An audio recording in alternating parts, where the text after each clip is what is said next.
परिचय। कैसे हो अमित? मैं बढ़िया हूं। तुम चिंता में दिख रहे हो, क्या बात है?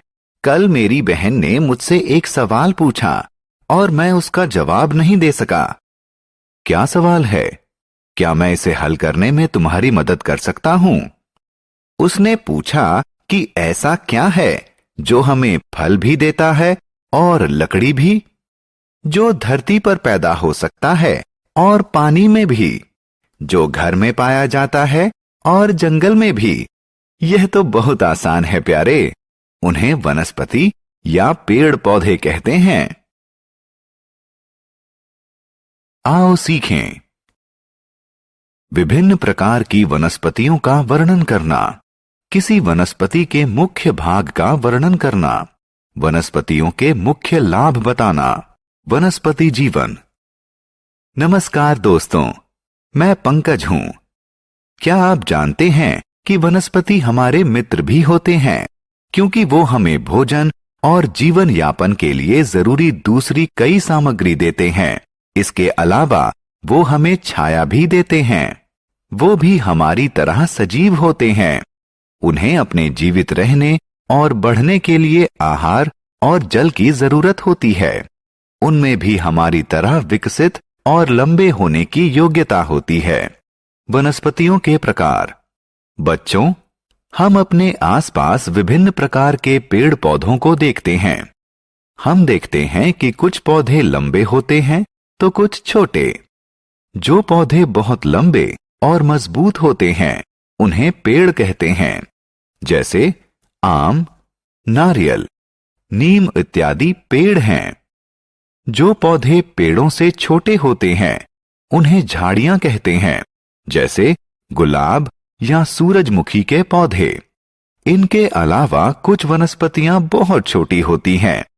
इन्हें शाक कहते हैं। बैंगन और पालक शाक के उदाहरण हैं।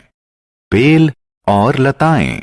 दोस्तों, यह जानकर आपको आश्चर्य होगा कि कुछ वनस्पतियां सीधी खड़ी नहीं हो सकती और उन्हें खड़े होने के लिए सहारे की जरूरत होती है। ऐसी वनस्पतियों को बेल और लताएं कहते हैं। बेल किसी सहारे के साथ बढ़ती है, जैसे कि मनी प्लांट।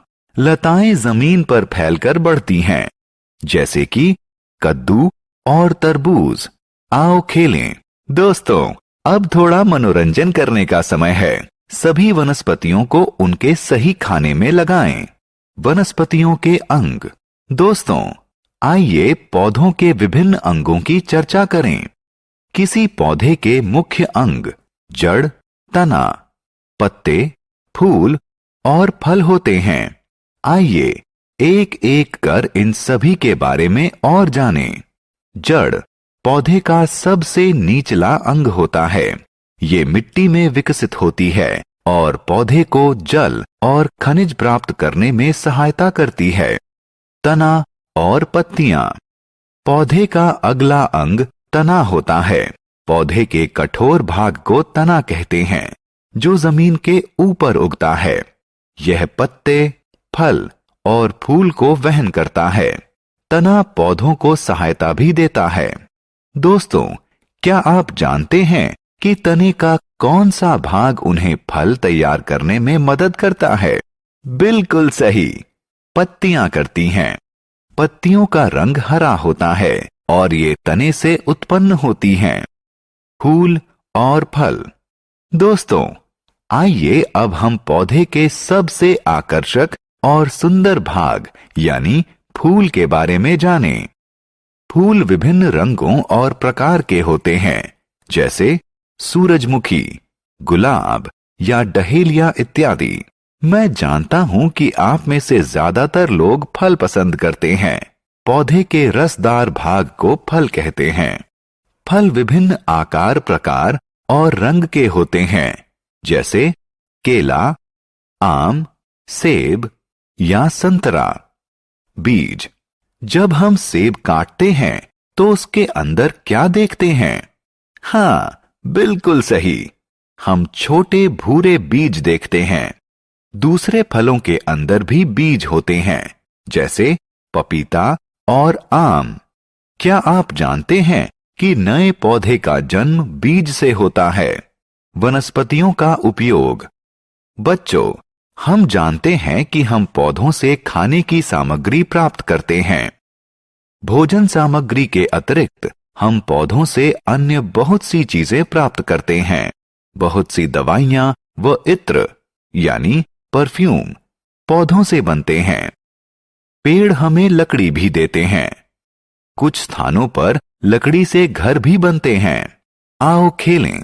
दोस्तों, आइए आपकी जानकारी की परीक्षा लें। पौधों के विभिन्न अंगों से उनके कार्यों का मिलान करें। हमने क्या चर्चा की? हमारी ही तरह पौधे भी सजीव होते हैं। पौधे कई प्रकार के होते हैं, जैसे पेड़, झाड़ियां, शाक, बेल और लताएं। पौधे हमें भोजन, लकड़ी, तेल, दवाई और सांस लेने के लिए ताजा हवा देते हैं।